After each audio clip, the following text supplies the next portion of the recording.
Hello，大家好，这里是哈比亚频道。这个新的播放列表知识就是力量，将给大家带来一些美食背后的故事。那么上周的炸糯米圆子背后又有怎样的节日故事呢？如果您对此感兴趣的话，欢迎继续看下去。我们的频道将在每周五更新，欢迎大家订阅并打开小铃铛，第一时间收到我们更新的提醒。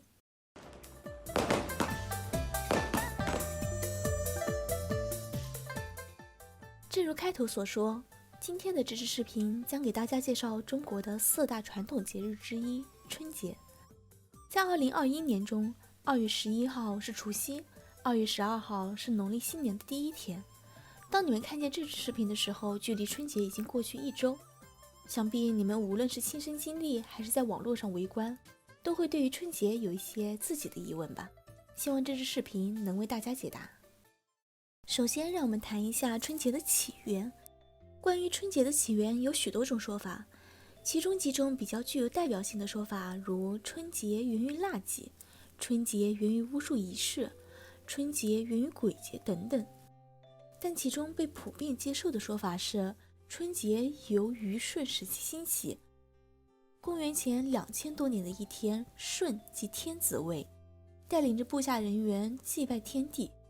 从此，人们就把这一天当作岁首。据说这就是农历新年的由来，后来叫春节。那么我们又有哪一些新年习俗呢？扫尘、守岁、拜年、贴窗帘窗花与福字、贴年画、燃炮竹、办年货，这些都是常见的中国传统节日春节的习俗。但现在需要注意的是，关于烟花炮竹的燃放，在各地都是有限令的。想要燃放烟花前，一定要记得查看一下当地的法令细节哦。或者咱们也可以在微信上发送表情，感受烟花的美。说到新年吃什么，第一反应当然是想到香气腾腾的年夜饭了。年夜饭要吃得越满越好，每样菜都要吃一口。有几道菜肴因含有吉祥意味，在年夜饭中是必不可少的。年夜饭中常见的新年菜色有肉丸、鱼、饺子、春卷、年糕等等。吃鱼丸、虾丸、肉丸乃指3元及第之一，即状元、会元和解元。如果对于新年美食炸糯米圆子感兴趣的话，欢迎大家点击右上角资讯卡链接，观看新年特供美食炸糯米圆子的具体做法，或是跟着我们制作美食的过程，感受其中的年味。说到鱼丸，当然就想到鱼了。鱼象征着寅鱼，对应的吉祥话有年年有余、鱼跃龙门。鲫鱼，鲫与吉谐音，吃鲫鱼寓意接下来的一年都会走好运。鲤鱼，鲤与礼谐音，也是象征着好运。年鱼，年鱼代表着寅鱼，象征着这一年有盈余。元旦吃鱼，春节也吃鱼，就有连年盈余的意思了。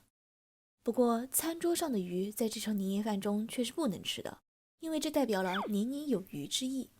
炸春卷的馅料可以是蔬菜、肉或者其他甜的食材，是迎接春天喜庆的意思。由于春卷金黄的外表，所以吃春卷的时候说的吉祥话有黄金万两，寓意大富大贵。接着则是我们之前做过视频的年糕，年糕主要由糯米、糖、栗子、枣、荷叶等组成，有年年高的意思，即象征着生活、学业、事业越来越好。关于年糕的食谱视频，大家可以点击右上角资讯卡链接，目前有排骨年糕和炸年糕2种做法供大家选择哦。其实中国地域广阔，各个地方的习俗都不一样。之前的介绍只说了一部分中国地区过年的常见习俗，除了中国国内以外，有不少国家也是有过新年这一传统的。那么你们国家是如何过新年的呢？有没有一些特殊的习俗，或者大家还有别的关于春节的疑问吗？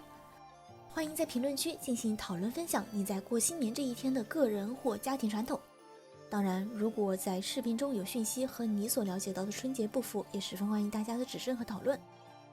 如果喜欢这类小科普型视频，欢迎点赞、转发、收藏、订阅我们的视频和频道，并打开小铃铛，收到最新视频上线的提醒。下周五是中国传统元宵佳节，也是新年的最后一天。我们将更新另一样简单易上手的美食——汤圆酥。如果想要了解元宵佳节相关知识，我们2周后见。